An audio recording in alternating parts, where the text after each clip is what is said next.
sliding and sliding. Hello and welcome to Deer Valley here at day number 9 at the FIS Utah 2019 World Championships of Snowboarding and Freestyle Skiing. It's the night wrapping up the freestyle skiing events at Deer Valley, Park City and Solitude, the 3 venues at these World Champs. It's the night of the finals for the ladies and men's dual moguls. My name is Jack Maguri. I'll be your commentator, and tonight with me in the booth I'll be joined by Swedish national team, Moguls team, Ludwig Fjellström. How are you, Ludwig, tonight? Oh, doing well. Excited to be here and watch the event. It's going to be a really cool one. Would rather be up there skiing, of course, but yeah, get to sit here and watch it. So yeah, unfortunately, Ludwig, you've been cut out from the round of 16, so we're going to start our composition of brackets from the 8 quarterfinals. You just cut out a couple of hours ago from the round of 16 to the round of 32. How did it go? Oh, it's just been a really tough course all day. It's been snowing so much, so it gets super deep being in the bumps. And I thought I had a good start, but then I just got caught up a little bit in the middle on a bump there, so didn't make it through. And who was the guy who got you out? Rowan Chapman-Davis, yeah, the Australian, and it's actually his last event ever. Okay. Yeah, it's finishing his career here with the World Champs, so at least I feel good about him getting to do one more. You gave him the gift of wrapping up the career. He owes me now. Yeah. So last night I was commentating on the single moguls event together with 2017 World Champion Brittany Cox of Australia, and she told me that the race, she ended up into position number 20, and she told me that the course was really tough, more difficult than usual. It's a speed and fast course, but with the new snow, it's kind of powderish, so it's deep in between the moguls. And how is it today? Even not worse, but more difficult. Yeah, it's a bit more difficult just because it keeps getting deeper and deeper the more people ski, and especially it's been snowing all day as well, so it just keeps building up. And today we had a longer training, so people did more runs. That helps as well to build the bumps up even more, so it's really tough to go fast. You kind of get stuck a little bit in the bumps, and saw a lot of those runs where people just didn't make it down all the way. But they had a slip on it after the round of 32.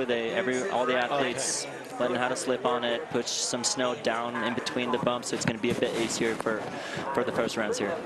It's still snowing a lot with some wind as well. While that is Brittany Cox right there with the bib number 5. She's gonna be up against Junko Hoshino into 9th position last night in the single moguls event. So can you wrap up for us and break down the basic rules and the format of the dual moguls compared to the single moguls? It's a more spectacular event, super spectacular, super fun for the spectators. This is quite easy to understand, but still there are some rules like the time, the turns, judges. Yeah, they have a new judging system for the duels this year, so it's a bit different than it's been before. It's both runs are based out of 100 points, and the judges, there's basically 2 different judge teams that will judge both the turns and the jumps, more or less like you do in a singles event. Okay. They use the same points and the same criteria, but then you have the speed, which is different. The first one to cross the finish line will get 25 points right away, and then based on how much far behind you are, you'll get something behind that. Exactly. Yep. So I think if you're about 200s behind, that's already 1 point. Oh, okay. So time is very important.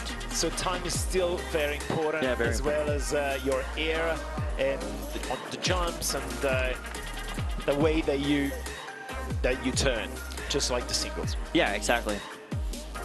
And it's the mental aspect of it is pretty difficult from singles too. At singles, you focus so much on perfection and you have to beat every guy.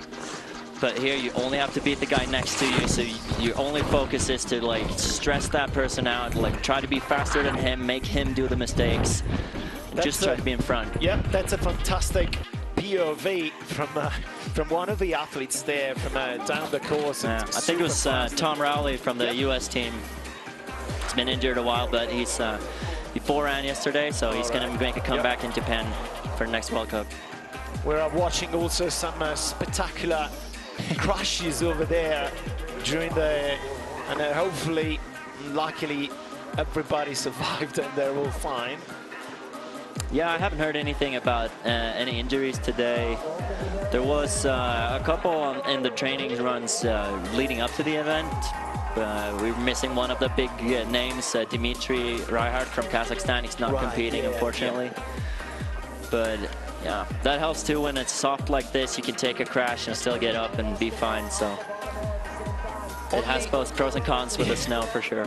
Only one event of dual moguls held this season. It was held in Taiwu in China in the mid-December. Jelin Kav won among the ladies, and Mick Kingsbury is 5 victories out of 6 events for Kingsbury, who won gold last night, as well as the very first gold for Kazakhstan, Yulia Galisheva. After a long career, she was crowned as the brand new world champion in the single moguls. Then we had a big surprise from Australia, Jakarta Anthony. A fantastic season. She jumped on the podium for the first time on the World Cup stage and the World Cup Tour this year. Then she won even an event last night. Fantastic silver medal for Jakarta Anthony, and for the World Cup leader, Perrine Lafont, bronze medal on the men's side of things. Mick Kingsbury, again, is 3rd gold medal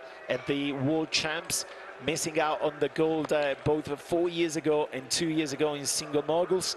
Then Daichi Hara picked the bronze, and Matt Graham of Australia picked silver. So unfortunately, dual moguls, not so many events, only 3 events this year on the World Cup Tour, and as well as is not contested at the Olympics.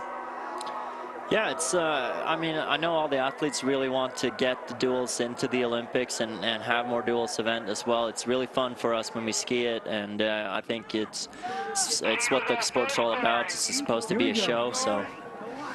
And it's a head-to-head, neck-and-neck battles here. And starting things off with Perrine Lafont from France up against Kisara Sumiyoshi of Japan. Perrine Lafont here in front for now, skiing down on the blue course.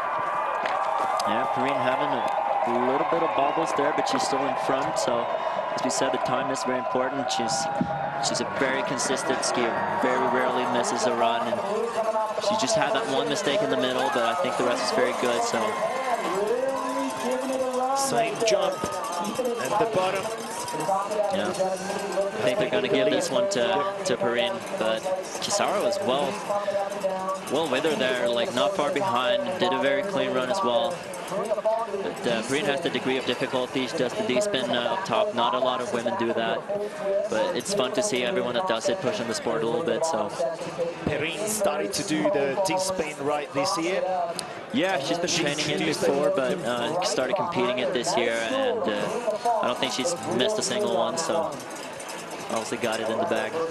Perrine Lafont this season, a fantastic season so far, the World Cup leader with 500 points, and moving on to the next round with 85 versus 74 points, so 11 points more for our reigning Olympic champion and World Cup leader, Perrine Lafont, who's been on the podium at every single event this year. Her worst result was a 3rd place. Yeah, I talked to her after that 3rd place, and she said she was furious. All she cared about was winning, and she was pretty upset about last night's event as well. So I think she's looking for some redemption today. Second heat of the round of 16, Laura Grasemann of Germany up against Michaela Gerken of Great Britain on the red course. The Brit. She's back full there on Laura, and just a backflip from Gerken Schofield. Who's behind the German skier for now. Yeah, Laura missed out on the finals yesterday, so she's really excited about today as well. And yeah, wow, just really sending it big backflip. Wow, what a nice run from the German skier there, Laura Grasemann. She's having a really good year too. Only 26th place yesterday, but tonight fired up. Yeah, she started this season with her best result of her career in Ruka. I think it was a top 10. And then the German team doesn't exist anymore, so she's gone out on her own, just struggling to find a team to be with. But now she's with the Park City club here, the local club, being coached by them and being helped by them to do this event. So it's fun to see her put it down. Super cool skis as well. 82 points, Grasemann moving on to the next round with the Keep Herring graphics over there, the skis. Yeah, really well performed run. Next at the top, Brittany Cox on the blue course versus Yuko Hoshino, who finished into 9th place. Brittany Cox joined me in the booth last night. Oh, they're really, really close there. Yeah. It's close between those two center lines. Britt was really dominating the World Cup a couple years ago. Hadn't really found that form this year, but she's obviously skiing well today. A bit behind, falling a bit behind the Japanese skier. Yeah, you can see how deep it is there. They're kind of bouncing from bump to bump. Just because it's so hard to stay on top of things when it's that deep. It's probably going to be Yuko Hoshino. Yeah, she got the time. No, it's not any big mistakes. And she also does the D-spin on the bottom air. Which, for a lot of people, they wouldn't choose to do that because you're coming in faster. So it's easier to get out of balance. You want to do your harder trick early on the top air and then you just go as fast as you can. She does the opposite. Harder trick on bottom. It's even more impressive. The D-spin exactly on the bottom jump, right? But you can put it off at the beginning. It's a more difficult trick than a 360. Yeah. So maybe the judges appreciate it as well. Yeah, they might appreciate it, and a lot of times you can go bigger on it and you just give more of a wow factor on the second jump as well. Yeah, no question there. Yep. Yuko Hoshino going on to the quarterfinals. Next battle top is our brand new world champion from Kazakhstan, Yulia Galisheva on the red course, up against Aurora Amundsen from Norway on the blue course. Ready. Red course ready. Yulia is so consistent. She had the medal at the Olympics last year, a lot of podiums. I think she has 1 or 2 wins this year, so. Oh, it's a nice neck-and-neck battle here. Yeah, they've been side to side. Yeah. Aurora's not ranked very high, hasn't even done all World Cups this year, but she's hanging in there for sure. Wow, look at that. Yeah. Coming on to the bottom jump in first place. Backflip. A little bit on the backside there from Amundsen. I think she just went a little bigger than she did in training. Wasn't really used to the height. She could have stretched it right away, but what a run, what a performance from the... really well done to put that down next to the world champion. Next to the world champ. It was a mismatch. The #1 from last night up against the number 28 from yesterday. So basically the best and the worst that qualified into the round of 16 of tonight. But still an amazing run from Aurora Amundsen.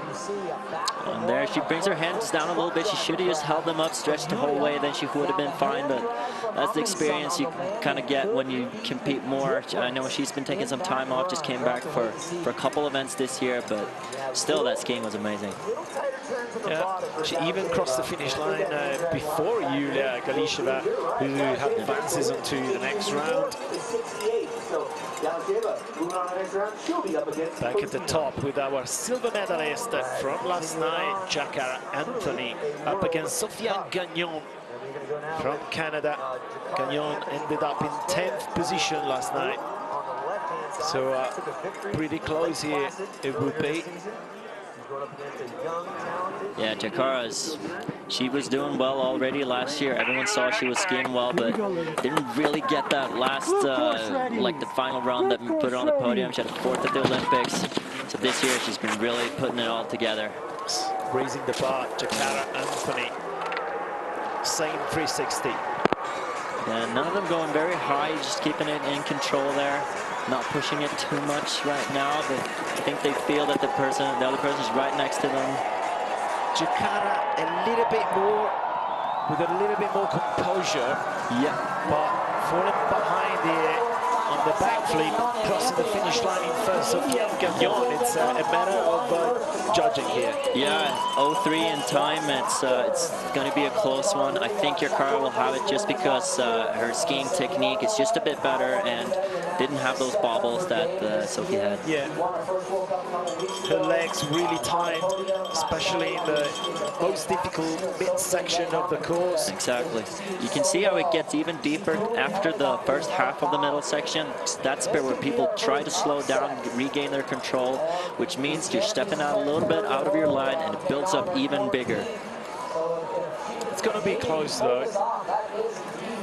Let's see who's going to advance on to the next round. If it's going to be Jakarta Anthony or Sofiane Gagnon. Whoa, it's super close, but close. It's going to be our silver medalist from single Moguls event, 79 versus 76. Yeah, and you see how much those time points did. Next at the top, Taylor O'Neill from Australia versus Tess Johnson of USA on the red course. And this is going to be really tight because O'Neill placed in 13 yesterday, Johnson in 12. Yeah, she just missed her pole plant coming out of that gate, but now she's caught back up. I've done that once. It's not fun when you miss your push out of the gate, but at least she didn't lose her focus. She's back in.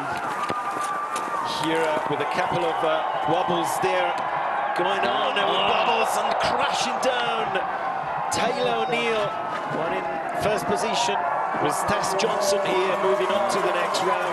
Let's hope that Taylor, she's fine. Well, I think she'll be okay, but she's never really got into it. Didn't find the rhythm, was coming a little bit too far out of the center line where the bump is even bigger, so it's really hard to keep your control. Well, when you lose your tempo, it's pretty much down. Of course, loads of people here, as always, in Deer Valley. Yeah, it's one of the most historical World Cup stops, and usually thousands of spectators, despite the snowfall and the storm. Yeah, it's super fun to see all those people showing up, and especially for the US skiers. I talked to Tess after last night's event. She was pretty upset not doing it better, so she really wants to bring it home for the crowd. Family and fans as well. Exactly. So many. So Johnson will be up against Jakarta Anthony. Once you lose it, it's really hard to get back on track there. Yeah, it's so tough to get back in position just because of how big they are. They will push you back and back even more. She actually gets DNF on that one. So the rules are you cannot cross the center line, you cannot go outside your outside gates, and you have to keep your skis on at all time. Otherwise you will get a DNF, which stands for did not finish. So that will be an automatic win for the other person. Justine Dufour-Lapointe on the blue course versus Hinako Tomitaka of Japan on the red one. Justine finished into 5th place. She was in the super final, while Tomitaka in 8th.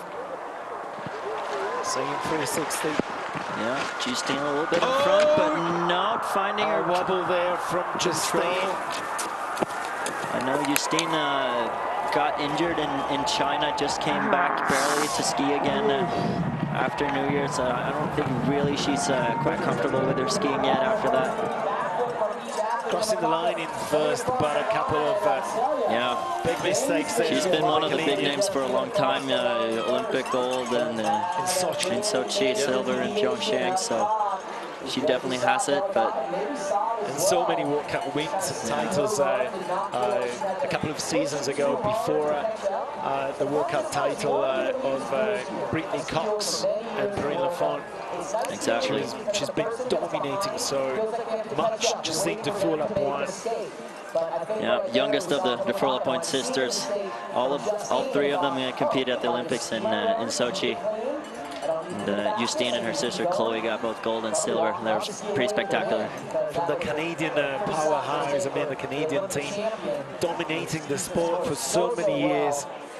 From the Dufour-Lapointe legacy with all the 3 sisters. Oh, it's close. It's really close. Yeah, it is close. 2 points. Wow. Yeah. You see how much that time points? That was 4 points in time for Justine, just on that short space between them. So a good call to just go for it. exactly. After the mistake, if you go just out, go down, have to go straight back in and finish your round. We saw it a lot in the preliminary rounds where people both blew out. You had to get back up and finish it. And here the crowd on this one. Jelin Kauf from USA riding down on the red course versus Anastasia Smirnova of Russia on the blue course. And Jelin has been so fast all year. She's always one of the fastest, if not the fastest. She skied in at 26, I think, yesterday, which was 4 seconds faster than most of the other girls. But the Russian keeping up really well here. Big surprise from Smirnova last night into 4th position. And Jelin Kauf into 6th, both of them ending up into the big final. Last night, here are the crowd's favorite, crossing the finish line in 1st. And Jelin has a lot of fans here tonight. They have a lot of signs and cheering on her on, so I think she gets even more excited to go fast. So it might be an extra pressure on the American skiers' shoulders as well because of fans, families. And yeah, for sure. It's always extra pressure if you have it on home soil, and especially here as well. Yeah. Let's see who advances onto the next round. It's going to be Jelin Kauf by 5 points. Yeah, but very impressive from the Russian girl. She's very young, haven't skied a lot of World Cups at all. Keeping up with the more experienced girls. Into the quarterfinals, Jakara Anthony up against Tess Johnson, then Tomitaka versus Kauf, and then into the first 2 quarterfinals heats, Lafon Grazman and Hoshino versus Galisheva. But we move on to the men's event with the round of 16, starting off with the greatest of them all of all times, Michael Kingsbury of Canada, gold medalist from last night, up against Max Willis of Great Britain, who got 15th yesterday, riding down on the red course. Yeah, Max has struggled a little bit the whole season, just being outside of finals, hasn't really put it down, but got the final yesterday. It was really fun for him. The whole British team is really coming along, but it's tough to stand next to Michael Kingsbury on that line. I've done it a couple of times. You just know how consistent he is and what he's done, so you really have to put it all out. Max is starting a bit behind Kingsbury here. 2 different tricks at the top. Ooh, a little bubble there from Mick. Yeah, strange, weird. But Max didn't have a great top air. And there's a mistake from the Brit. Here, Kingsbury going, wow, ooh, with a huge backflip there. Almost landing on the first one. So Mick Kingsbury will advance up to the quarterfinals. Yeah, he for sure will, but I'm happy to see Max doing well. It's, both of them just really nice guys. It's always fun when you've been struggling a little bit and then find your rhythm again, find your form. Kingsbury, just like Jelin Kauf, the winners of the lone dual Moguls event held in Taiwan mid-December. And Mick won in front of one of your teammates, Oscar Ilofsson. Yeah, Oscar is new on our team this year, new on the World Cup circuit, and just you know, put it all out in China, went for it, and he's going to ski later today, so I'm already really excited about that one. This is going to be an all Swedish battle there, Ilofsson versus Waldberger, but this is an all US battle between Casey Adringa, Hunter Bailey, Hunter on the red, Casey on the blue. And it's on the second heat of the 8 quarterfinals. Now this is going to be a good one. Both of them 7s on top. A little stumble there from Casey, but now they're both in. Pumped up by the crowd. Yeah, just listen to it. It's crazy. Look at that! So fast and going huge. Going so big. Wow! I'm putting it down. Oh, really impressive. Casey put that backflip. Massive. Yeah. He just dropped everything, let it all go from a couple turns up from that jump. He just went straight. Went straight. Did he really smooth out, kept it together? I don't think they're going to deduct a lot on that one, but that was just massive, that second jump. Well, they're really close together in that top landing.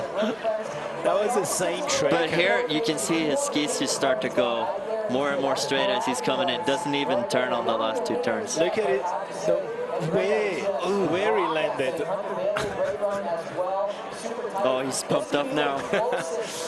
Let's see, it's going to be up against Kingsbury in the next round. Is he going to be Adringa or Bailey? It's Casey Adringa. Yeah. And really well performed from Casey, keeping it together even when he's going that fast. And he had the time points as well. Yeah. So. And I'm already pretty scared about his speed against Kingsbury, because he's going to go straight right from the start. Yeah. Next at the top, McGran from Australia up against Pavel Kolmakov, and it's on the Kazakh skier on the red course, while the silver medalist from the single Moguls event from last night on the blue course. Yeah, Matt with the 1080 up top, more difficult than Pavel. But Pavel is a fast guy. He's always been really good in duels, and he has the front flip on the bottom, which is really fast. No, he doesn't do it. Going for the backflip. No, he went for the backflip. Matt did the 7. Pavel winning with the time on this one, being fastest than back run. Gonna be tight. It will be tight. Matt has the air package for sure. Didn't really do any mistakes, but 06 in time is a lot. We already know that time is crucial, so I'm not going to call this one. I think it's going to be really tight. Well, Matt went for the 1080 at the top. Yeah. And to perfection as well. Really crossed off the skis, landing is spot on, going straight back in. Might have been a little cleaner in that middle section as well. Kolmakov, you saw as he was coming down, but that speed and that energy, that was awesome. Let's see who's going to advance here. Kolmakov going for just a backflip. I think this is the tightest one so far. Yeah. Finish line faster for Kolmakov on the red. Scores comes in, and it's Pavel Kolmakov. Wow. 0.04, that's insane. That's insane. 83.1 versus 83.06. 100 different in time, and Matt would have had that one, but you know, Pavel went for the time. He knew he had to go for it and did it, so. And there you go with it, old Swedish battle. The rematch from China. Walter Wolberg on the red versus Oscar Elfsson, the youngster, on the blue course.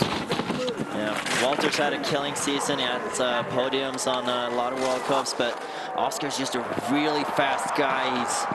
He's already in the lead here. Yeah, he just has that mental capacity of letting it all go. And stays on top of it too. He's not out of control at all. Has to tuck that backflip a little bit. Wow. But yeah, he's pumped up to get that one. Oscar Elfsson. Oh yeah, I think that's gonna go to Oscar. Yeah. Got a speed check right before the bottom jump because he was going really fast. And he might have gone really big, but he controlled that because he was in the lead and he didn't want to land too deep on the bottom jump. Exactly. Just the technique where you come into the jump and you suck up your knees right as you're on the kicker. So tuck your knees and so you try to, there you see, tucking it all in, trying to not go too far down. But yeah, that's a really well-performed run from Oscar. I know he was struggling yesterday, didn't really get it down in singles, but duels is his thing. Is there anyone really specializing to? Oh, it's a Walter Wolberg. Really? 80 points. With 2 points different. I did not see that coming. Yeah, that was quite the surprise. It's Walter Wolberg moving on to the next round. Is going to be up against Kolmakov. Yeah. So the time was 44, 42. Almost 4 points difference in time there, but yeah, Walter's winning on his jumps. Yeah, and the turns as well. Jumps, 4 points more, and the turns, exactly. 1.50 more. Wow. Here we go. Ikuma Orishima on the blue course versus Laurent Dumas of Canada on the red course. Orishima, double world champion from Sierra Nevada 2017. Yeah, it's just a loose cannon. You never know what he's going to do. He can go so fast, he can go so big. He has a bunch of different tricks. Usually doesn't compete the same tricks at 2 events in a row, so it's really fun to watch. You just never know what he's going to do. Going really deep there over the backflip. Yeah, and I think Laurent switched lines there on the... I think he jumped too far to the left there on the bottom section, but either way, I think it's going to go to Ikuma. He had the 1080 up top, no mistakes, faster. Well, we are already seeing that big surprises can come here. Yeah. The previous round, Elfsson and Wahlberg, we were so sure that Elfsson would have taken the victory because of almost 5 seconds faster than Oscar. 5 time points. Yeah, sorry, points, of course. But let's see if it's going to be Orishima or Dumas. Does the same thing on the bottom. He's swallowing that absorption of the kicker and then stretching it out to the landing. Goes really deep, but lands really well down there. You can see Laurent is struggling a little bit with it landing. And it's Ikuma Orishima into the next round. Yeah, one on all accounts. Better time, better turns, better jumps. So really no question on that one. Back to the top on the blue course, Andrei Maknev of Russia versus Brad Wilson. Yeah, Brad's a local guy. He's lived here for a long time. I think this is the one that the crowd wants to see. Also a really fast guy. And coming off that crazy final in Sierra Nevada 2 years ago. Yeah, they both crashed. They both crashed. He crashed just before the bottom jump. Brad Wilson here in the lead as well. Yeah, but managing that well. Yeah, he's fine. Yeah, he's fine. And it should be Brad Wilson into the next round, but nothing is said and done yet. Exactly.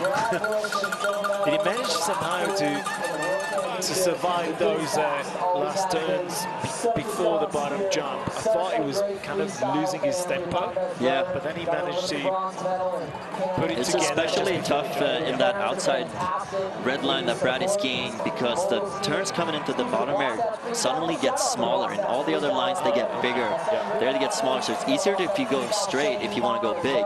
But if you're already a little bit out of control and want to regain your control, then there's really nothing to support you.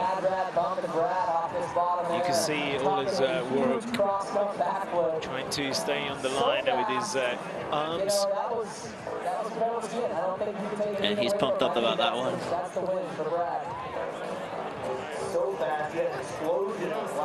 Brad or Andre, it's Brady Wilson by 2 points. Yeah, it's pretty close. Brad has the time, but Maknev has the air by quite a bit. Brad had to tuck in that backflip, so they're not going to score that very well. Second to last, a quarterfinal heat, Daiichi Hara, a bronze medalist from last night of Japan, versus Rowan Chapman Davis, the Aussie. No, I think Daiichi had one of the fastest times yesterday, so we know he can be really fast.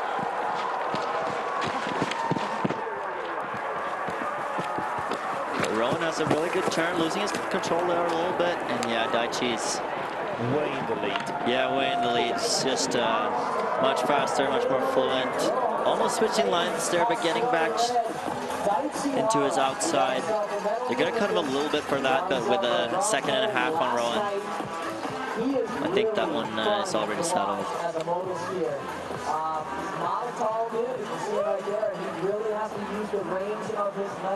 Yeah, Daiichi is really a championship skier.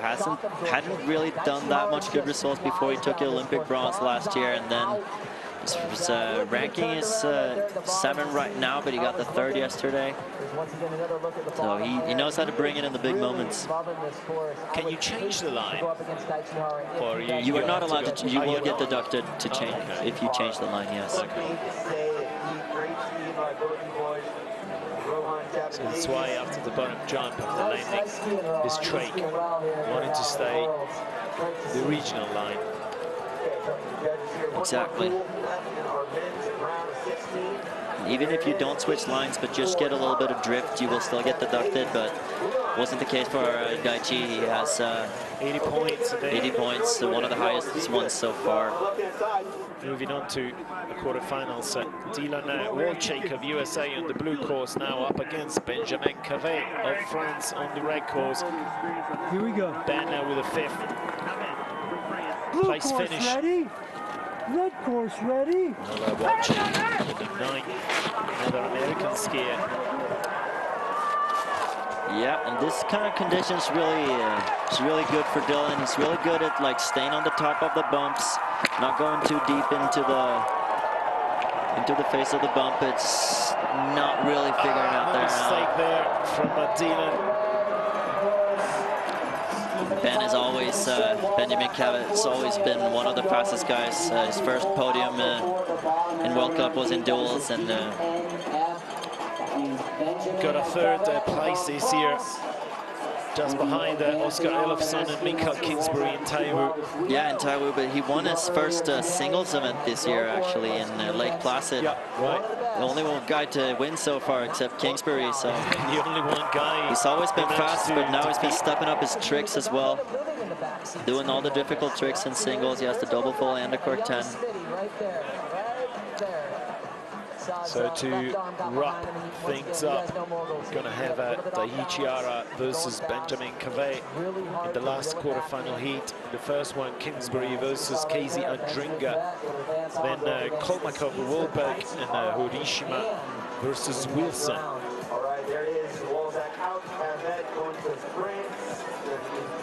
Yeah, DNF for Dylan there as he went around the gate on the side. It's not allowed. You see as much as snowing still. Still so much snow these days here at the World Champs Utah 2019. Very interesting duels there. Horishima Wilson, it's going to be really interesting. Yeah, that is going to be a really fast one. I'm not saying that all of them are not fast, but And Horishima Wilson is going to be the rematch 2 years ago. exactly, it's Crazy the fun. World Championships final from Sierra Nevada. Yeah, if you've never watched that, go on YouTube and re-watch it or watch it, because that was absolutely mental. Yeah. Back onto the ladies' event with the quarterfinals heats. Perrine Lafont on the red course versus Laura Greisemann on the blue course. Here we go. Yeah, both of them have difficult tricks up top. Perrine's going to do the 7 and Laura has the back full, so they're even there. Both back flips on bottom, so it's going to come down to the turns and this is how fast they can go.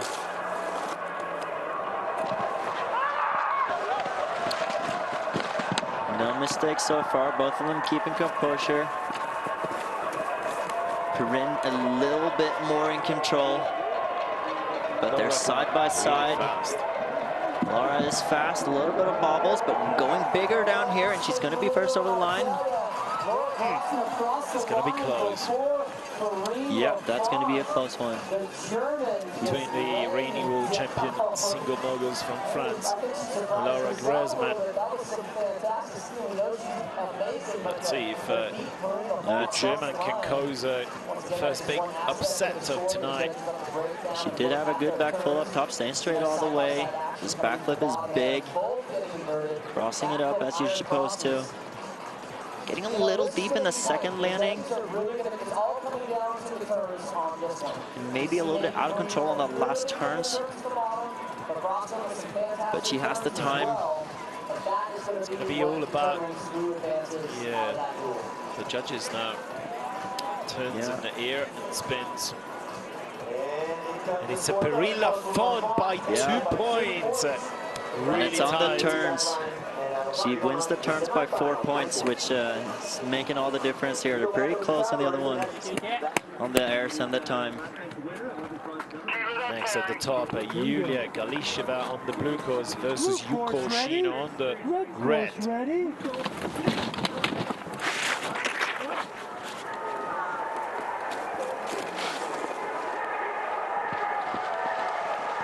Now Hoshino in the lead, it looks like, but what a comeback from She was in the lead, but Galisheva just going straight for a couple turns there, passing. Going super fast, Kazakh. And the front flip is such a fast trick, it will send you down the course in a way that no other trick really does. One of the fewest girls to perform the front flip. Yeah, but she does it really well every time, always lands it. It should be Galisheva then. I'm thinking it's Galisheva. It's hard to see from the side if she really had the composure there when she passed. Yes. When she passed Junko.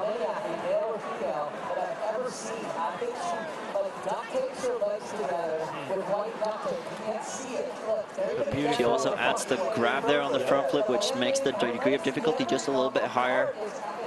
Still not as much as the 7 that Yuko did, but Galisheva or Hoshino.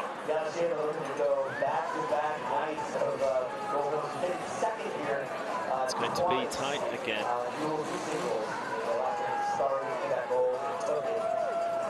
And it's Galisheva. Well, it's not that tight. It's not that tight. Difference. Yeah. Yeah, the time is 7 points by itself, so that's where most of the difference is.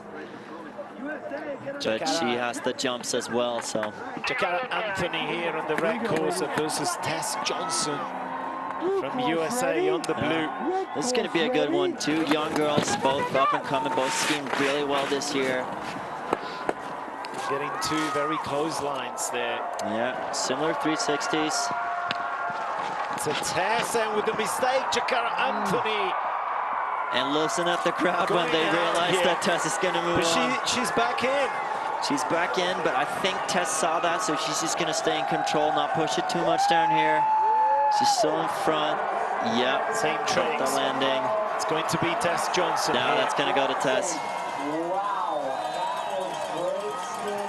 She had a tough day yesterday. Didn't qualify in the first round, barely made in the second one, and just wasn't really finding it yesterday, but today, bumped up by the crowd. Same tricks, both at the top and at the bottom. Yeah, let's see what happens with the Jakara. Just loses her pole plant. With her poles get stuck behind her, and when you have your hand behind her, it's really hard to turn. I think they were just close enough so that Tess could see that she blew out and know that, okay, I just got to stay in control, and this will be a win. So we should have at least one local hero into the semifinals tonight. Tess Johnson, most likely defeating the silver medalist from last night. It is Tess Johnson, yeah, 80 points more. And let's see now if it's going to be an all-American battle between Johnson and Kauf, because at the top now for the last quarterfinal heat, it's a Jalen Kauf on the blue course versus Hinako Tomitaka on the red course. Yep, Jalen is so fast, it's going to be tough for Tomitaka to keep up, but she can do it.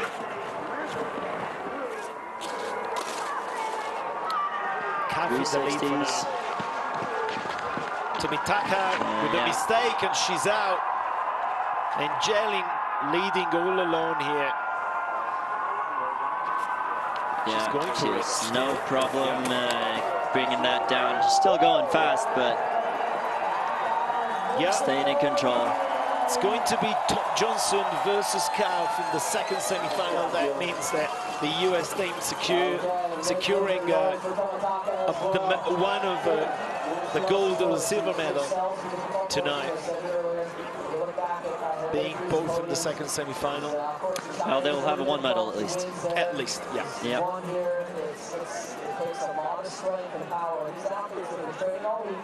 Let's see one more time the mistake from the Japanese skier. Yeah. So she's landing very high up in the landing, so it's hard to get down to the first turn. Almost the same mistake as of Chikara Anthony. Yeah, very similar. And it's tough when you land that high in the landing and you have to stand and wait for that first turn. It's very easy to just get a little bit back seat when you're approaching it. A lot of times it's easier to jump bigger and land closer to the turn. It feels more rhythmical when you land and you can take the first turn right away. Yeah, easy win for Jalen.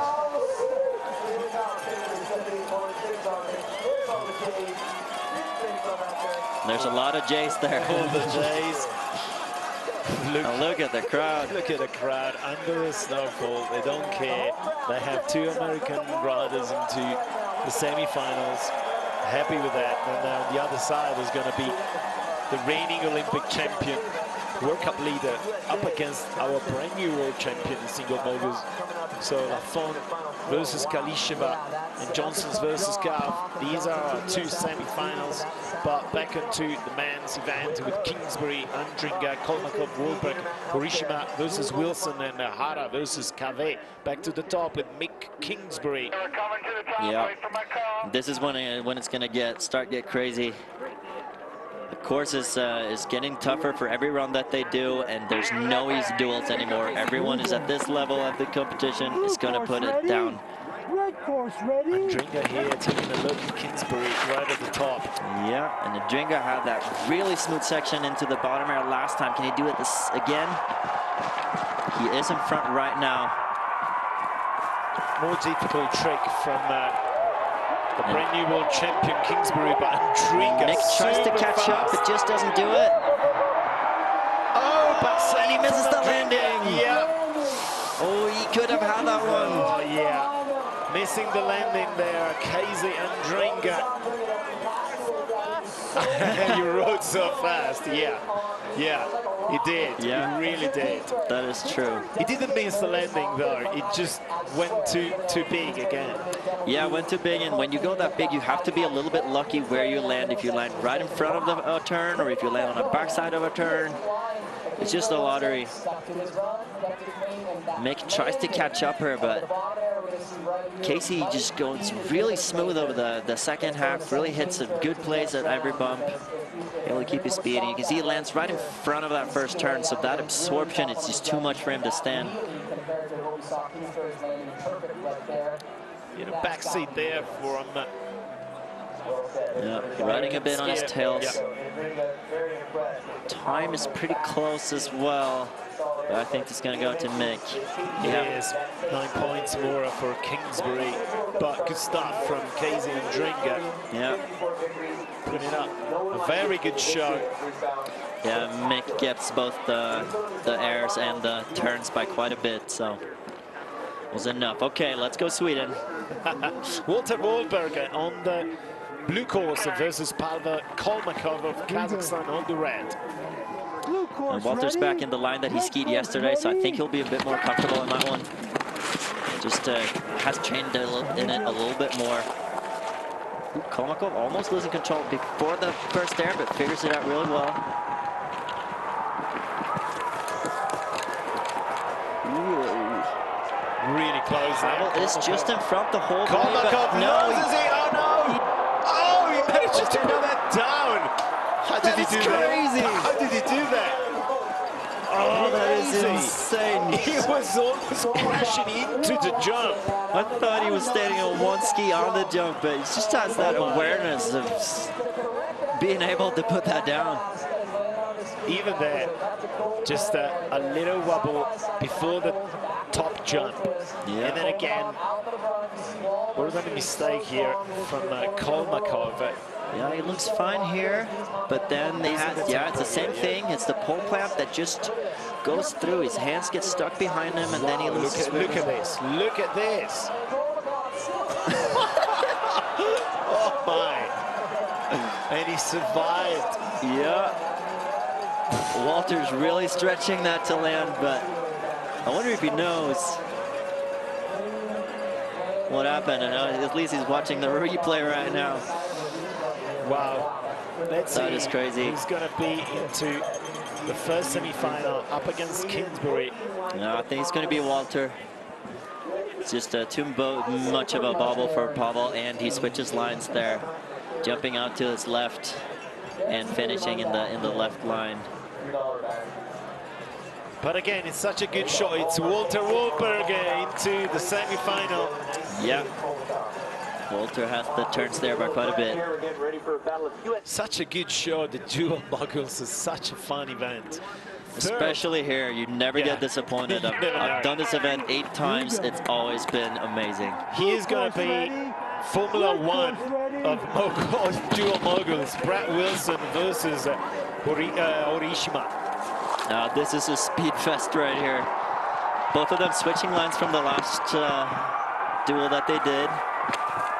Orishima here on the red. Oh, and this is fast. Oh, Wilson almost losing it. He's doing fast. Still figuring out. Both of them landing, and look at goes down.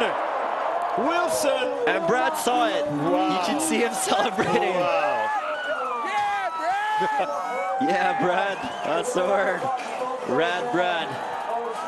Orishima goes down. Just stopped to jump.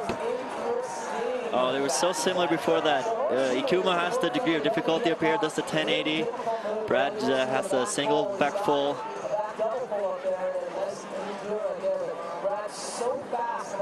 They're both just a bit funky the whole way down. Nothing major, but just not purely in control.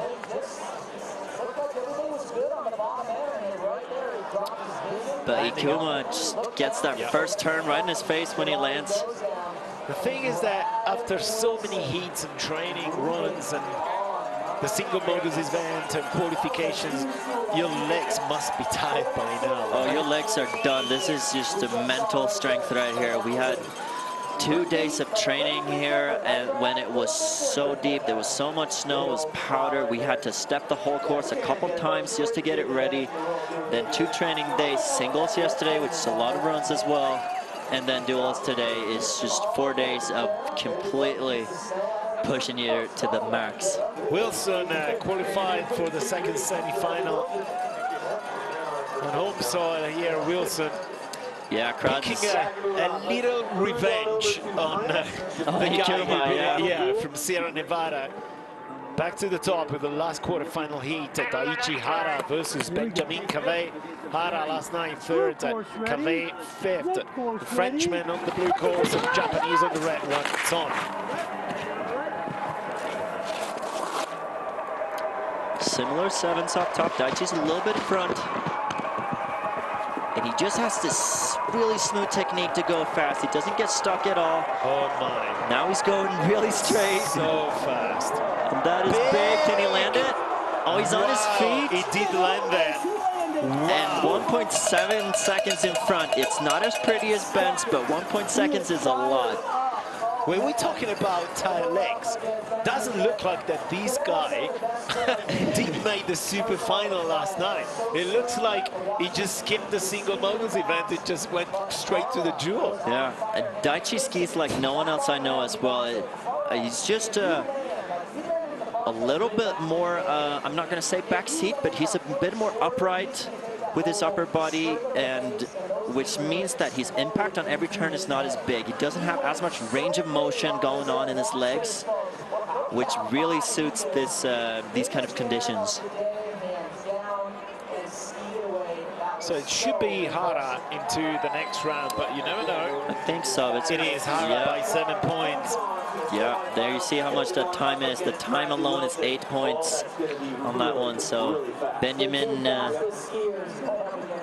didn't have a bad run, but it was just too slow. First semi-final, Mick Kingsbury up against Walter Wahlberg of Sweden. Second semi-final, Brad Wilson, the crowd favorite, up against Japan's Daichi Hara. Yeah, crowd must love this. 2 girls in semis, and then Brad stepping it up in the men's. Back to the girls event, and it's just back to back to back. Super tight schedule. Perrine Lafont at the top versus Galisheva. Look at the crowd again. It's snowing a little bit less. Yeah, it's snowing a bit less, which is helping a little bit with the visibility. Especially, yeah.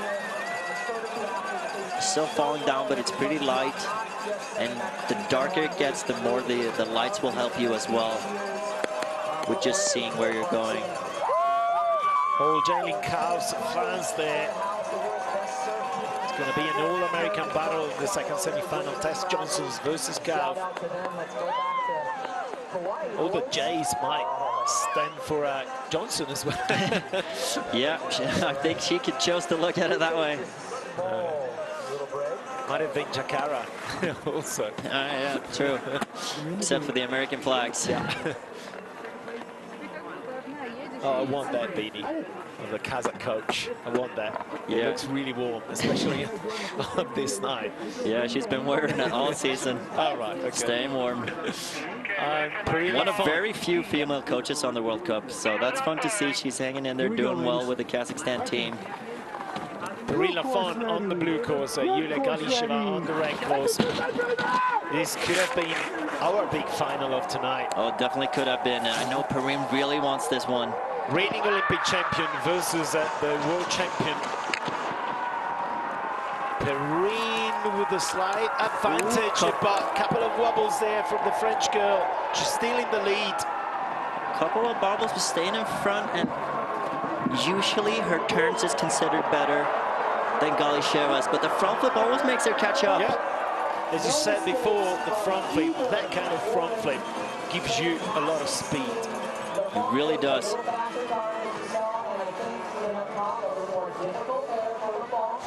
Oh, this is going to be really close. Really tight here. It's tough to see if as we're watching it from the side, but Perrine did have a couple wobbles. She has the degree of difficulty with the 7 up there. Yeah. I would go for Galisheva just because of, you know, a little bit more composure, but you never know. Let's see. Perrine has the time. She had the degree of difficulty, but a couple of bobbles. Yeah, too scared to call this one. Yeah.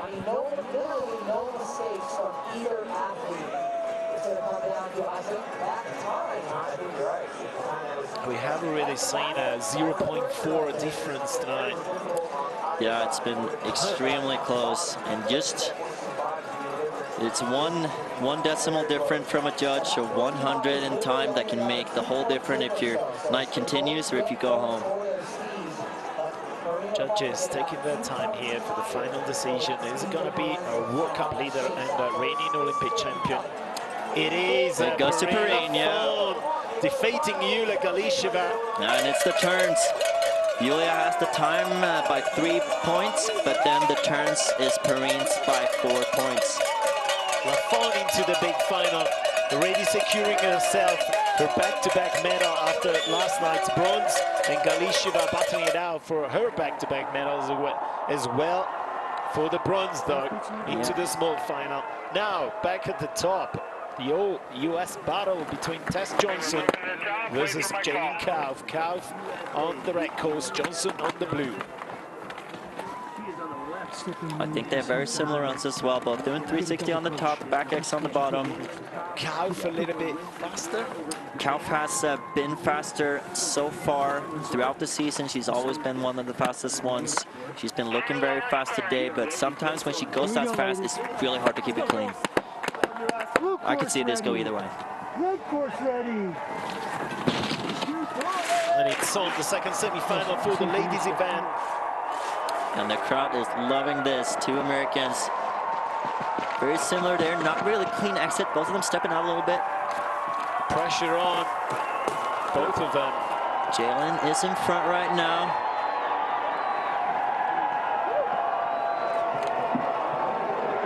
Back X versus back lay. It's Jalen Cow crossing the finish line in first position. Yeah, and she didn't really do any mistakes there. She kept it clean the whole way. Let's see if it's gonna be Jalen Cow or Tess Johnson. Let's see, Tess is jumping a little bit to the left there, so she has to go back into her line. They're skiing very similar. Not really any big bobbles or breaks or anything, but Jillian's just faster.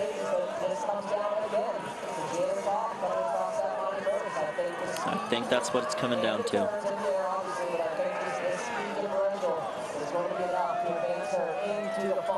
It should be Jalen Kauf, but still have to see the final decision of the judges. Two friends. Oh, they're happy. They're having a blast out there for sure. Cool to watch. Jalen Kauf winning over Tess Johnson by 6 points. So it's going to be Kauf versus Lafont and Galisheva versus Johnson into the small final. Yeah, and it's top three are the ones that have been top three all year.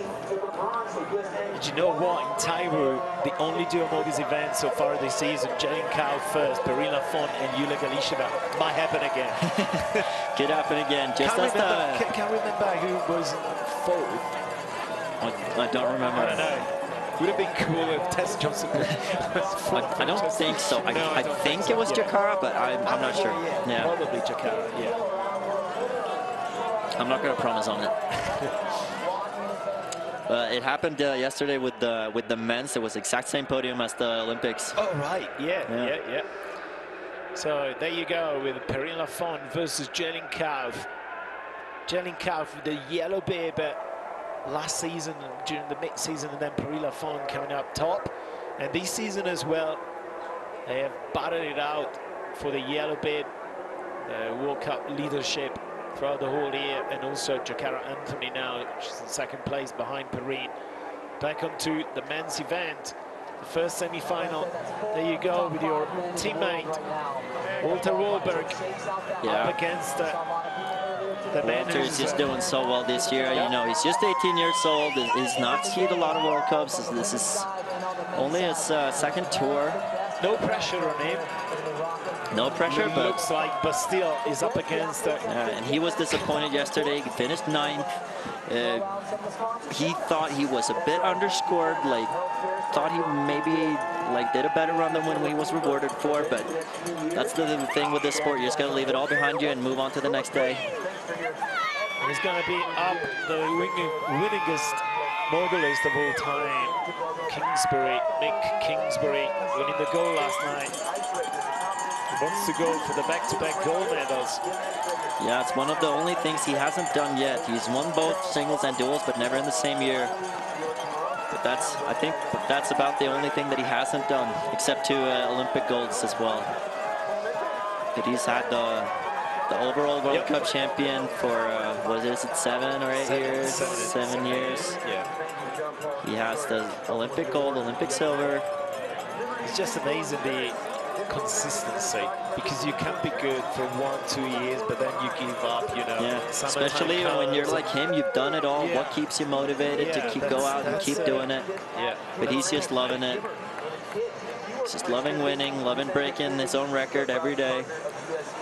Just the percentage of the time that he starts and finishes on the podium is like 80% or something like that, which is crazy.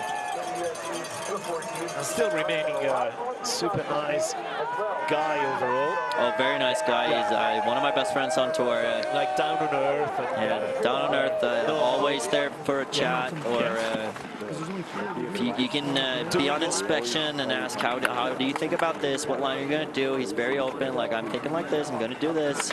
Yeah, and with us, with the media also, very open, going through all the interviews last night, no problems at all. Yeah, no, it's really nice guy, really nice, he comes from a really good family. His parents are here watching as well, and they're really good people.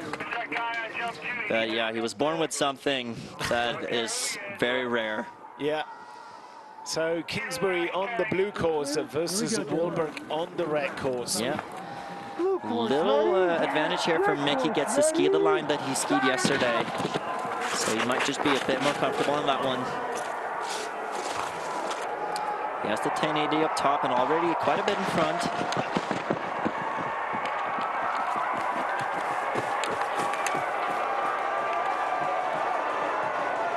Yeah, he's doing it so well. Yeah. Very clean. This really looks like the final run of the super final of yesterday from Mikael Kingsbury.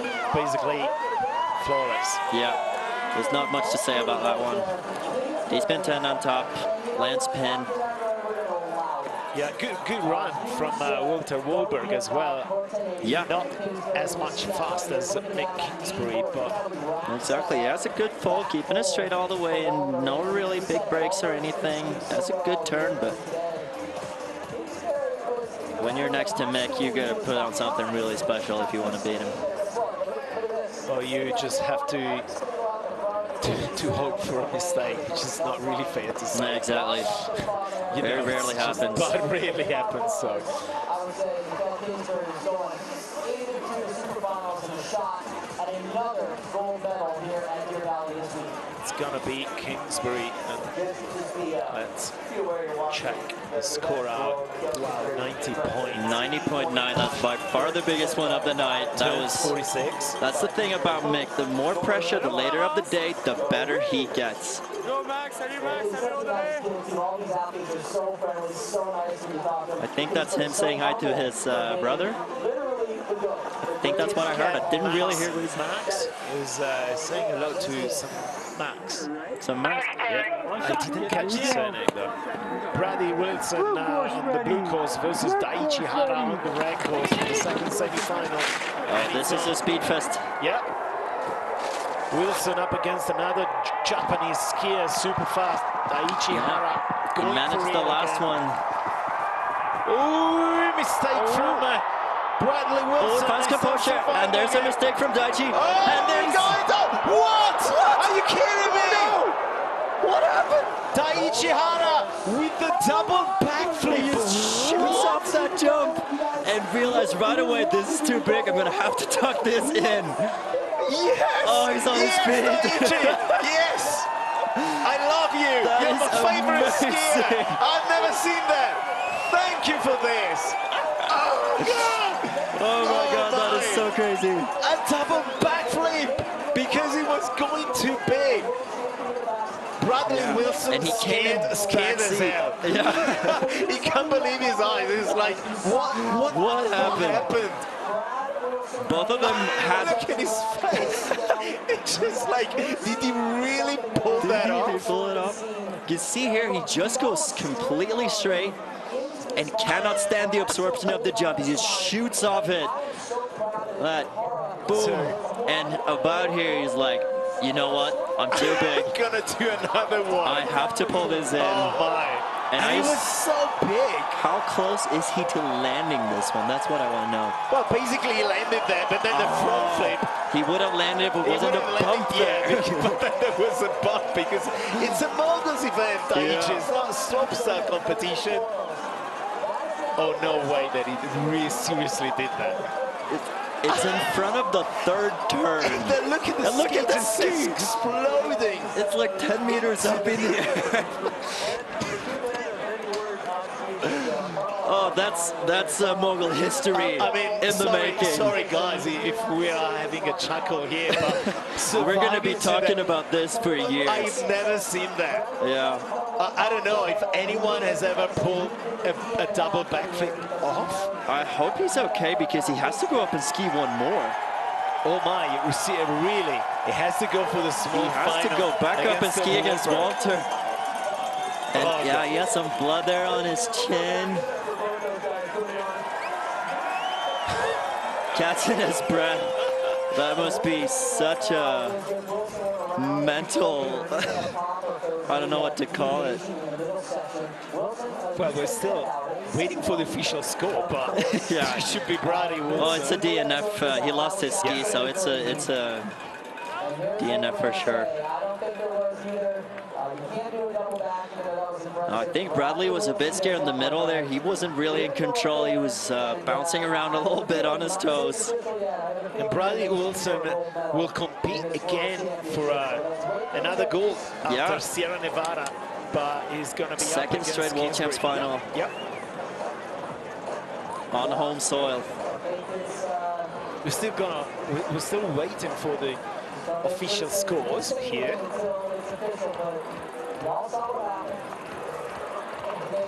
Let's just watch that Yeah. again.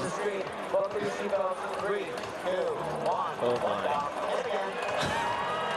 He does it so well too. I'm sure he could have landed that one if it wasn't a bump like right there. But he looked like he did it on purpose. He didn't look like I'm gonna come up with something there. No, he was just going for it. Yeah. It's like, yeah, why not? A Just second going back full flip. speed. Whatever.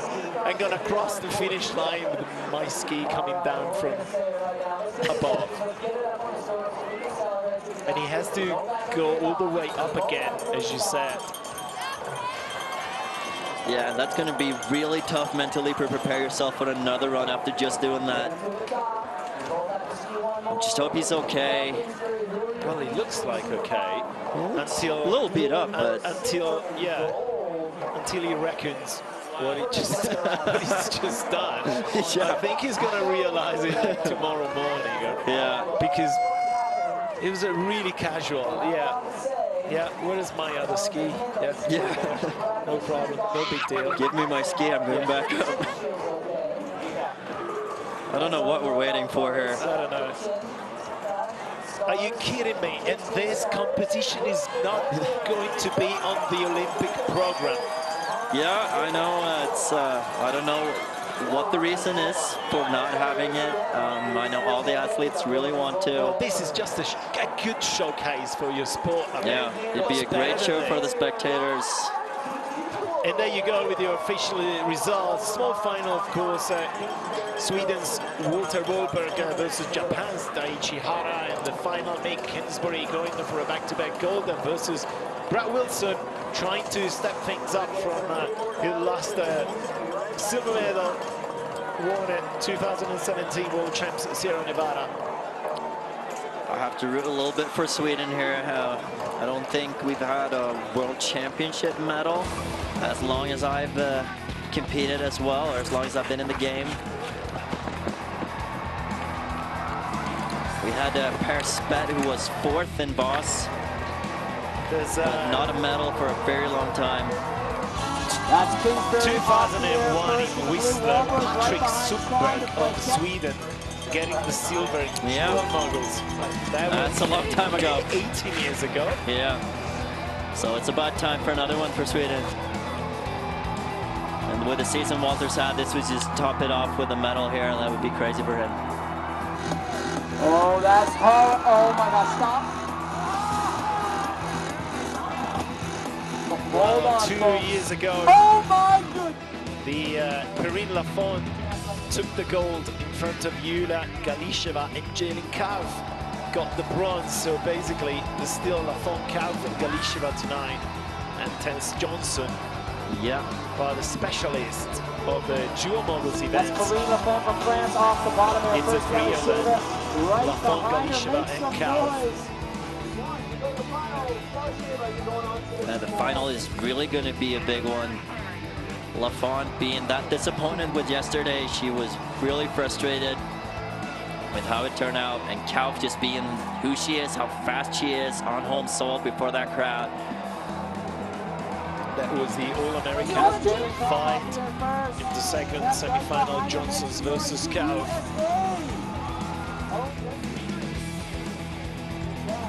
With Jalen Kauf going through to the big final. Still heavy snow now. Looked Yeah, like pick a back step up with the snowfall. I don't think it's going to change too much with the course right now, but it might change your visibility a little bit. But since they're riding down at the same time, that's the beautiful thing about dual moguls. It's all the same for both of them. Yeah. Small final, Tess Johnson versus Yulia Galisheva. Tess Johnson on the blue course, the brand new world champion in single moguls from last night. Yulia Galisheva on the red course. Galisheva picking silver 2 years ago in Sierra Nevada. She wants another medal tonight after her gold from last night. And the small final for the ladies event, dual moguls on. 360 from Tess, she's a bit in front, backflip from Galisheva. And Now she's back, yeah, side by side. Trying to pass, and she does. But a little bit of bubbles there, not really staying in control like the other runs. Front flip, side to side with the back flip. Wow. And Wow. 0.06. Galisheva losing a little bit of control before the bottom jump. It's going to be tight. Yeah, 0.06 Good in time. riding That from is Johnson. really solid from her. I mean, she's a very young girl, but already one of the top in the world. What a nice trick from the Kazakh girl though at the top jump. Here losing a little bit of control, Galisheva. But after this, She's getting a bit more out to the sides of the bump, not really staying in the center, so every hit gets just a little bit too big. a little out of tempo. They're side by side off the jump, but Galisheva is the one over the line first. Oh, it's so close. Yeah, it's really close here. The battle for the bronze medal. Who's going to be down the podium? Who's going to be picking the bronze?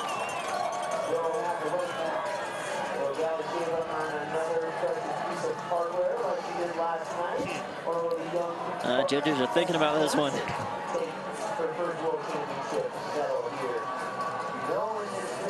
Yulia has a little bit of higher difficulty because she has the back flip up top and then the front flip, which is worth more than the 360. She has the grab Exactly. as well at the top. The grab, and she always jumps big. That's taken into account as well, the amplitude of your jump. Tess is going crazy. She wants to know. And it's a Tess Johnson with the bronze medal on home soil, defeating the brand new world champion in single moguls, finishing in 4th, Tess Johnson, and the US team securing 2 medals.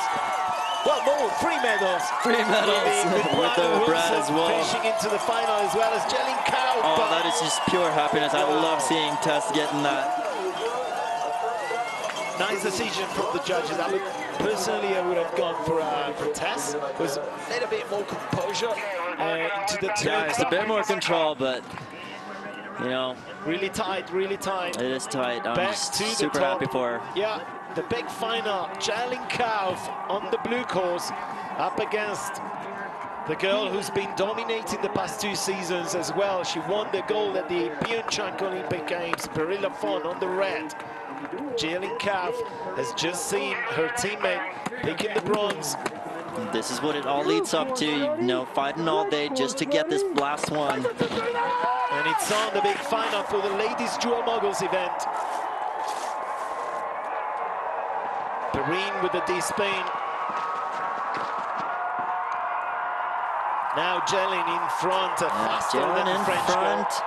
Both of them pretty much in control right now. There was a little bobble from Jelin, but not a lot. Big backflip from both of them. Same jump at the bottom. Yeah. The only difference here, Jelin Cow faster than Perrine Lafont. Perrine Lafont with quite more difficult jump at the top. Yep. The turns were more or less the same. I'd say similar, yeah. It's tough when you don't see it all from the bottom as the judges see it. They watch the whole run from the bottom. We have a little bit of a side angle, so it's hard to see if there's some small splits or breaks there. Very cool to see the hug between the 2 teammates. Yeah, they're loving this, being out under the lights in Deir Ali for a World Championship final. That's what it's all about. This whole season has been leading up to this.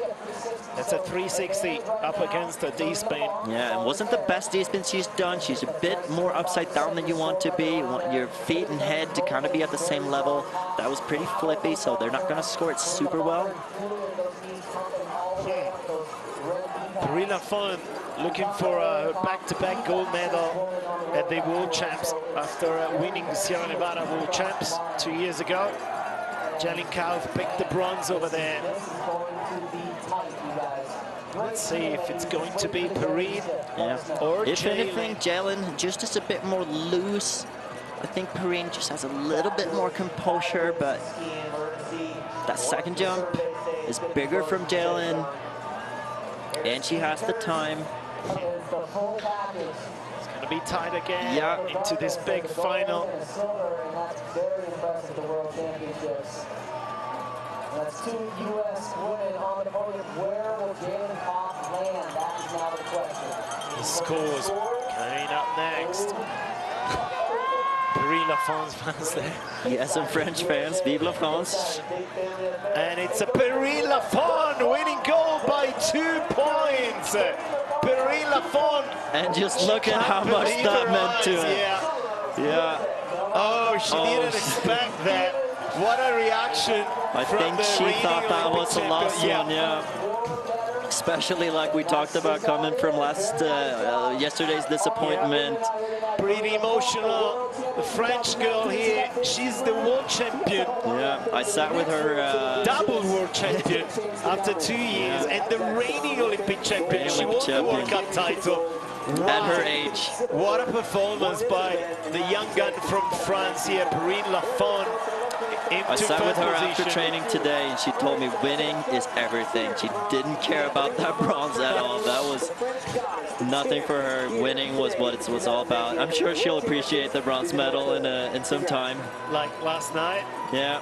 Perrine Lafon missing out on the gold yesterday, but doubling up on their world champion titles.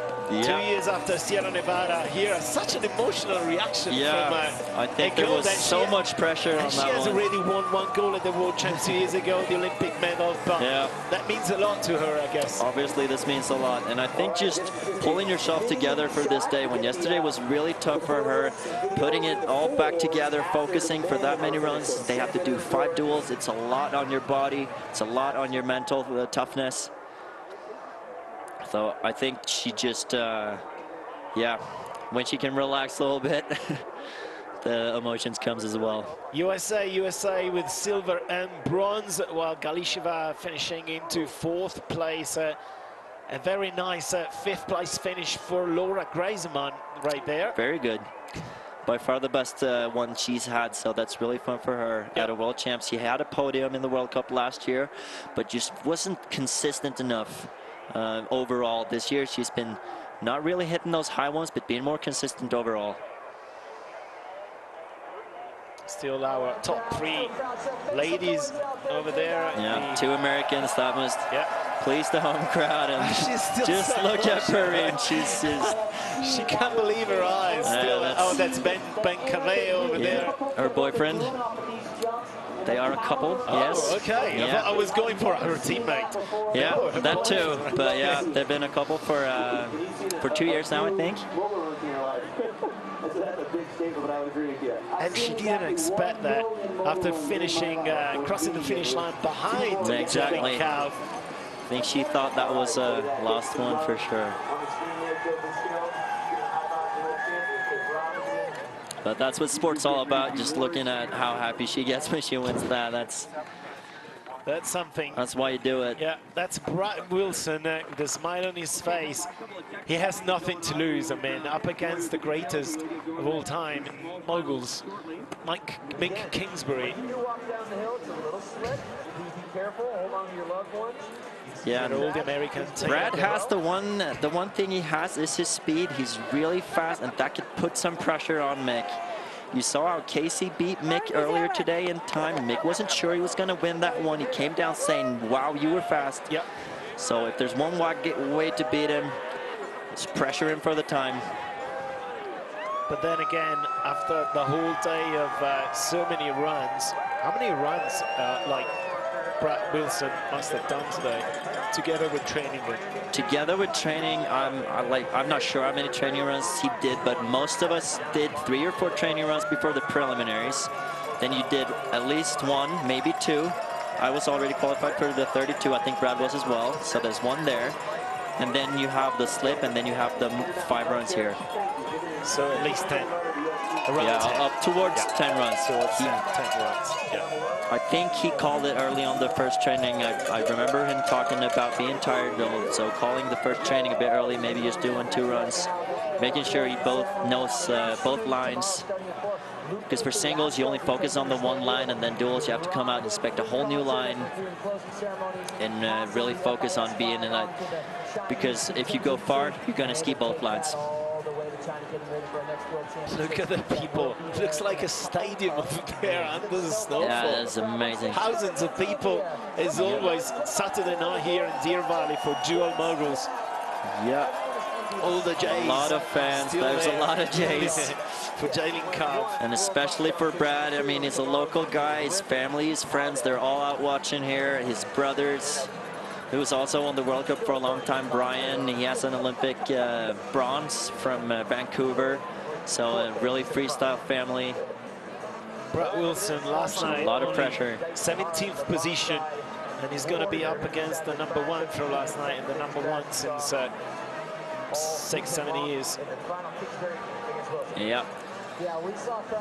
First we have the small final though, Walter and Daichi. I mean, Daichi had that double backflip. It's not long ago. What is it, 10 minutes ago, 15 minutes ago? It was just less than 10 minutes ago. Yeah. Don't go for it again, please. It was beautiful. It was really fun, but... Yeah, we would prefer it if you don't give us a heart attack. If we see you in one piece after... Yeah. But, you know, I got to be on my boy Walter here. Of course, of course. Yeah. Your Swedish teammate. And his strength is really his skiing. I mean, he always keeps it clean. He's not the greatest jumper, doesn't have the difficulty maybe, but his skiing is just great from Walter. And it's on the small final for the men's event here. Daichi Hara versus Walter Wolberg. Hara into first position. Yeah, Daichi, like we know, he's fast. Kind of in the back seat still, as you said before, the Japanese. Yeah. Look at him!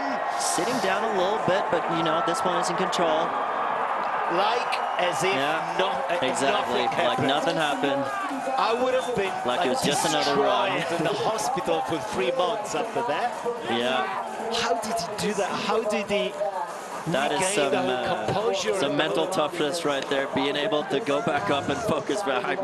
Look at it. I mean, physically as well. He took such a slam because he just hit the bump right there, and then he exploded into tiny little pieces for a moment. Yeah. Yeah. Somehow when you cross that starting line, when they drop that gate, you kind of forget all about how your body feels, and kamikaze style. It's just here. 25 seconds of, you know, just pushing it. It's the last run of the event for him. A well-controlled backflip there from Hara. Yeah, not as well executed by Walter, unfortunately.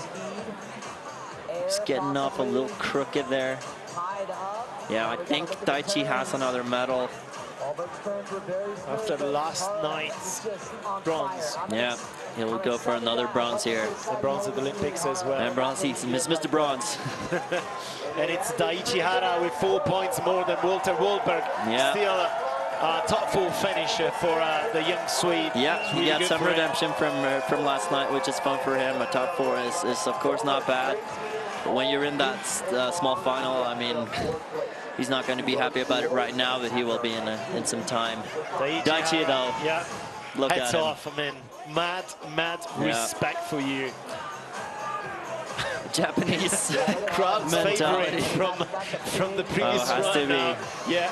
Yeah, I'm going to give him a big hug later today. Don't hug it too much. No. Not too strong. Maybe just a handshake. Yeah. Back at the top with the big final on the last event at this Utah 2019 Freestyle Skiing World Champs. Mick Kingsbury up against Brad Wilson. The big final that everybody wanted to see, some kind of redemption here. Yeah, everything's come down to Brad this. Wilson, and it's a perfect final. Yeah, from Mick Kingsbury, who didn't pick any medal 2 years ago in Sierra Nevada. And it's on the big final for the dual moguls. Mixed a little bit in front, 1080. Yep. Versus Brad has the double, or his back full. Brad Wilson faster than Mick Kingsbury. Listen to the faster right now, but he's not really in control. Can you figure that out? Stretch. And crossing the finish line in first position, Brad Wilson. He kind of lost it somehow. Completely Managed to stay in lost this it there, but still managed to get off that bottom arrow. Wow. Wow. I don't know what's going to happen next. What here. a show. What a show. Mick Kingsbury finding himself way behind. Do we have the time? Did you? I didn't see it. I did not see it. For at least 1 second. I think it has to be a second. Does have the degree of difficulty up there. And I mean, Brad does have, it's quite of a long section where he's not really in control. It's not just for one bump, it's a couple bumps. But can that time make up for it? That's the question. It's from halfway through down into the midsection, Brad Wilson kind of skied really well right here. And kind of lose cannon from here on. You see that, and I think the judges saw that too. Just before the bottom jump. Yeah. Kind of. Yeah, just out of control, but you know, still made the bottom air, lands it perfectly. Is it gonna be double gold at these World Champs for Mick Kingsbury? But it's gonna be the local hero here, Brad Wilson. Yeah, I think it's too much of a mistake for Brad, unfortunately. But to lose. Yeah. But he's pumped up anyway. And it's Mick Kingsbury, double world champion, beating Brad Wilson in front of a home crowd. Wilson with the back-to-back silver medals at the World Champs. Hats off to Mick Kingsbury, the world champion. Yeah, double gold for Mick. Super impressive how he can stay so consistent year after year, putting it all down when it matters the most. And again, just like what happened in the round of 16, I mean, it's really mentally really tough to stay consistent and to stay focused while your opponent is way in front of you. Exactly. You try to, you know, come back, but then you let it go, and then. But really consistent skiing from Mick Kingsbury, and Kingsbury, Wilson, Hara with another bronze medal in just 2 days. Kingsbury with another gold, and Wilson with another silver buck from 2 years ago. Exactly. I think Brad is really happy with that one. Hasn't had a great season so far, so being able to put it down a medal here on home soil in front of, you know, all his family, all his friends. And then 3 medals for the US team. Des Johnson, Jalen Cowf, and Brad Wilson tonight. Yeah. Yeah, the whole U.S. team has gone through a generation shift last couple of years. Like, a lot of guys quit, and especially the girls team. They're really young. Both Jalen and Tess are really young, like, still got their best ahead of them. And the best result of his young career, Casey Andringa into 5th place. Yeah, got some Swedes down here. Felix got a 19. That's good for him. Lost against Dylan Walsack in the first round. Oh, they didn't show the rest of it? I want to see. I want to know what I was. You want to see your not top 20 at least. Yeah. Placement. So it's been a great pleasure to host this event. That was the last event of the Utah 2019 FIS Freestyle Skiing and Freeski World Champs, and it's been a pleasure to have you here within alongside me tonight, Ludwig, and I hope to see you around on the World Cup Tour. Yeah, absolutely. Such a pleasure to come down here. And it's been real fun, Please put this discipline onto the Olympic program. Exactly. Please. Yeah. Such a good event. Look at the emotional, the tears of Perrine Lafont, Daichi Hara putting off a double backflip. So that's it from our side. It's been a pleasure, and it's a very goodbye up until the next time. See you. Good night. Good night.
2019 FIS World Championships Awards presented by Toyota.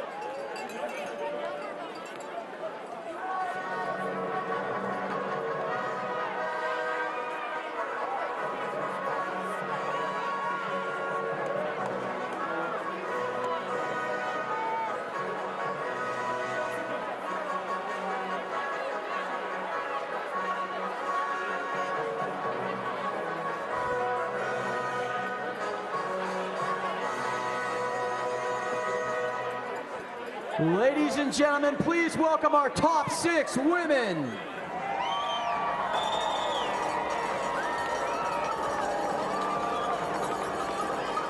Our medal presenter tonight is going to be the great Hannah Carney, Olympic gold medalist, world champion and FIS Ski Council member.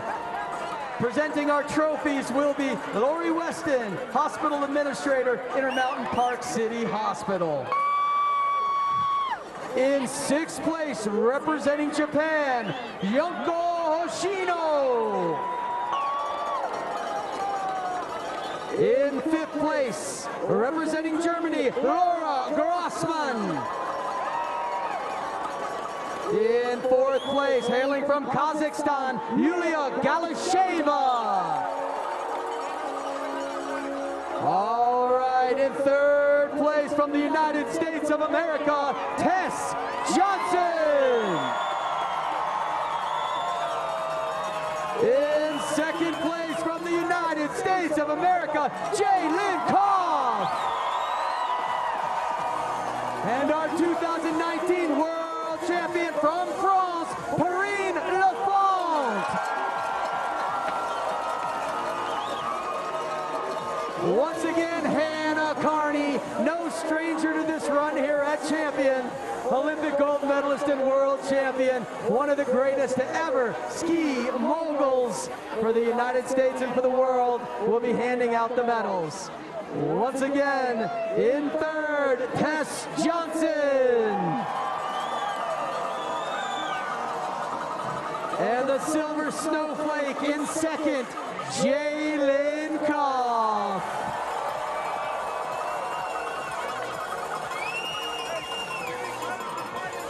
And the golden snowflake, 2019 world champion from France, Perrine Lafont.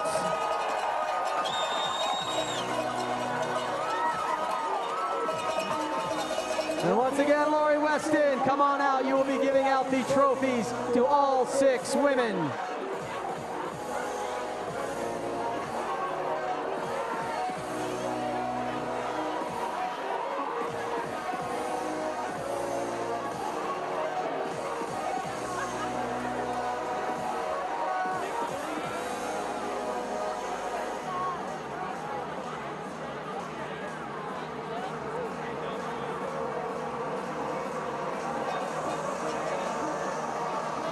Once again, those are top 6 women in the World Championships.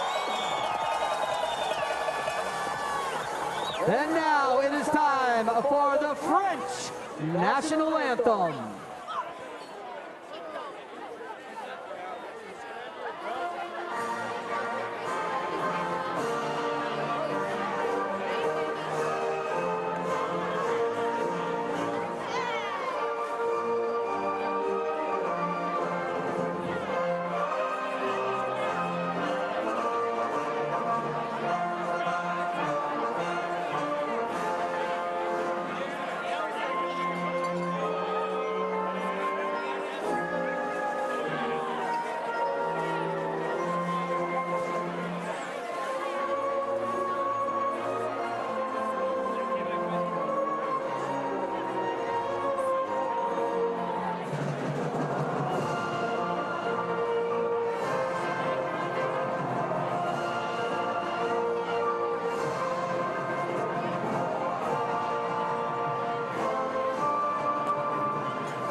Let's hear it one more time. The top 6 women in the world. And congratulations, Perrine Lafont, the world champion.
Ladies and gentlemen, please welcome our top 6 men.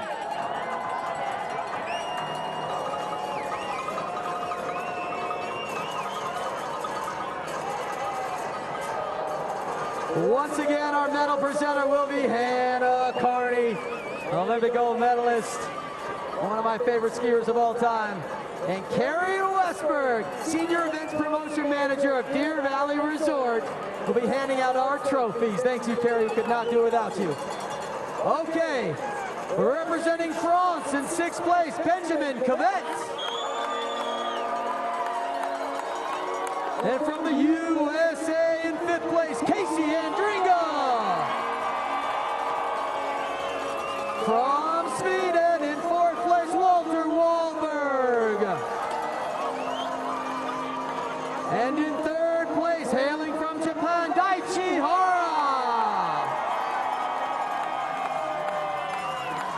2nd place from the United States of America, Brad Wilson. And in 1st place, our 2019 World Champion for duels from Canada, Mikael Kingsbury.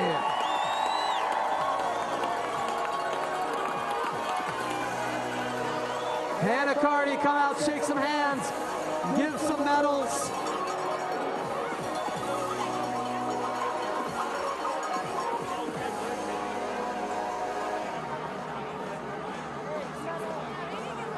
Once again in 3rd place from Japan, Daichi Hara. The silver snowflake, so beautiful, from Team USA, Brad Wilson. And the 2019 dual world champion from Canada, Mikael Kingsbury. Carrie Westberg, come out, hand out those trophies. Senior Events Promotions Manager, we could not do this event without you.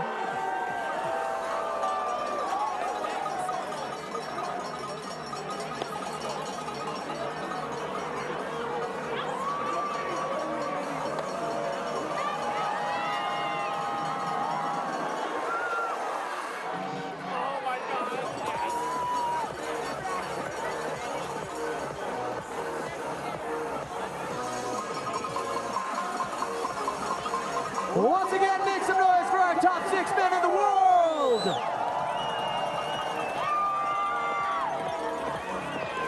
It is now time for the Canadian National Anthem.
Make some noise, Deer Valley, for the greatest moment